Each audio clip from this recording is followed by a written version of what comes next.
सायरा और इलियास की मोहब्बत अब हर रात हवेली की छत पर सांस लेती थी।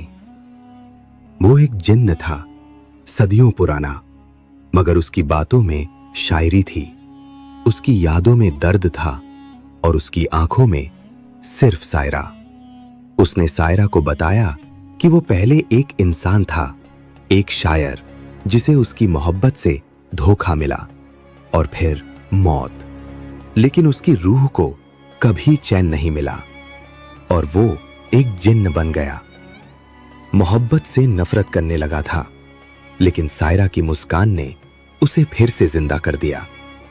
अब हर रात दोनों घंटों बातें करते, हवेली के पुराने कमरों में छिपे रहस्यों को खोजते और चांद को एक साथ निहारते।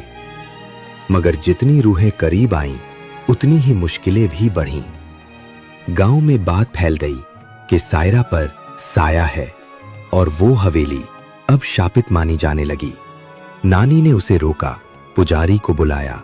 सबने कहा जिन्न कभी इंसान का नहीं होता, लेकिन सायरा जानती थी इलियास उसका वजूद बन चुका है। जब उसने इलियास से कहा, अगर तू चाहे तो मैं तेरे साथ उस अंधे लोक में चलने को तैयार हूं, इलियास की आंखों से पहली बार आंसू निकले। उसने कहा, तू जो चाहे मैं वही बन जाऊं, रूह बनूं या राख, बस तू छोड़ के मत जा।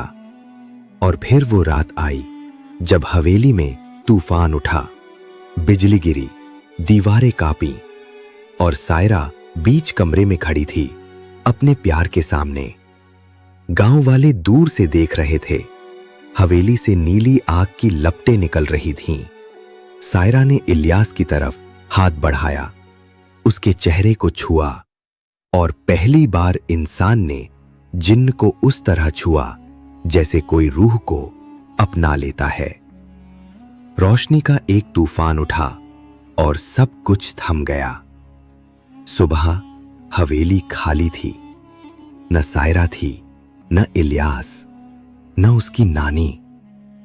सिर्फ एक किताब खुली पड़ी थी। उस पर आखिरी पन्ने पर लिखा था, रूहों की मोहब्बत का कोई अंत नहीं होता।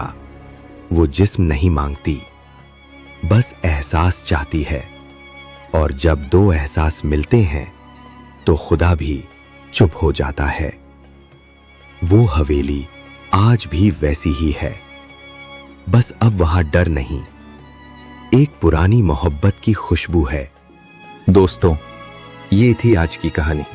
कहानियां खत्म तो हो जाती हैं, लेकिन उनके जज्बात और उनके राज हमेशा जिंदा रहते हैं।